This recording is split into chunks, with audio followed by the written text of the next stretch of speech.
Cinema মানে শুধু বিনোদন নয়, সিনেমা মানে ইতিহাস, সংগ্রাম আর সময়ের সাথে তাল মিলিয়ে টিকে থাকার লড়াই।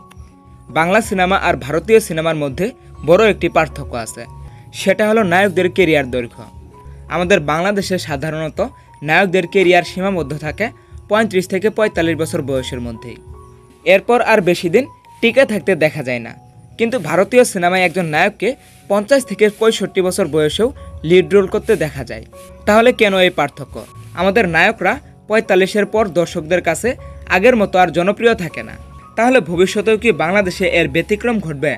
তো আমাদের আজকের ভিডিওটি হতে যাচ্ছে বাংলাদেশ এবং ভারতের নায়কদের মধ্যে তাদের কেরিয়ারের পার্থক্য নিয়ে।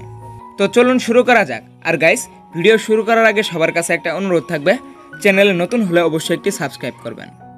বাংলাদেশি সিনেমার বাস্তবতা।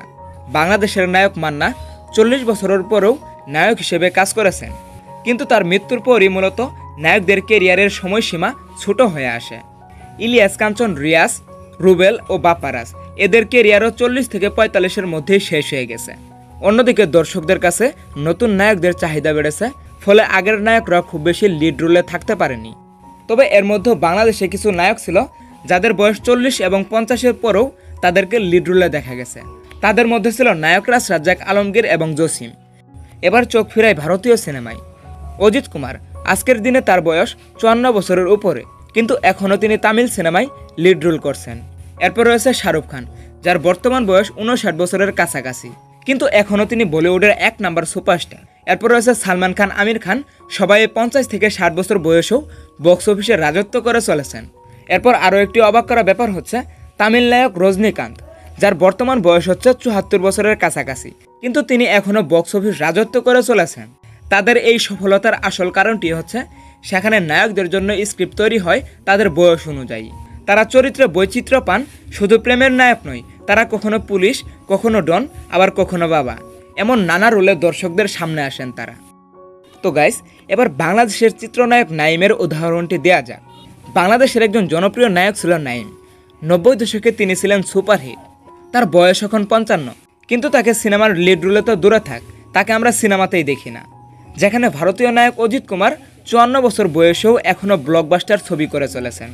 আর আমাদের নাইম অনেক আগেই সিনেমা থেকে সরে গেছেন। এবং গাইস, চিত্রনায়ক নাইম এবং অজিত কুমারের চেহারার অনেকটাই মিল রয়েছে এবং তাদের স্টাইলও একই রকম। কিন্তু নাইম কেন বাংলাদেশের সিনেমা থেকে হারিয়ে গেল, এই প্রশ্নের কোনো উত্তর নেই। তাদের মধ্যে কেন এই পার্থক্য? 1 নাম্বার, স্ক্রিপ্ট ও চরিত্রের অভাব। আমাদের দেশে বয়সী নায়কদের জন্য আলাদা কোনো চরিত্র তৈরি হয় না। 2 নাম্বার, শিল্পের গতি ধীর, দর্শকরা নতুন মুখে অভ্যস্ত হয়ে যায় অতি দ্রুত। 3 নাম্বার কারণ রয়েছে অর্থনৈতিক সীমাবদ্ধতা। বড় বাজেট, ভিজুয়াল ইফেক্ট বা ভিন্ন ধরনের চরিত্রে বিনিয়োগ খুব কম হয়। এরপর 4 নাম্বারে রয়েছে নায়ক নির্ভর সিনেমা। এখানে সিনেমা মানেই নায়ক, বয়স বাড়লে নায়ক কমে যায়, কিন্তু ভারতের সিনেমা মানে গল্প প্লাস চরিত্র। এবার আমাদের সিনেমায় ব্যতিক্রমী এক সম্ভাবনা দেখা গিয়েছে, সেটা হচ্ছে নায়ক শাকিব খান। বাংলাদেশি সিনেমার বর্তমান সুপারস্টার শাকিব খান, এখন তার বয়স 45-এর কাছাকাছি। তবে তিনি যদি সুস্থ থাকেন, স্ক্রিপ্ট সচেতন থাকেন, তাহলে তিনিই হতে পারেন সেই নায়ক যিনি ভারতীয় নায়কদের মতো 50 এবং 60 বছর বয়সেও লিড রোলে টিকে থাকবেন।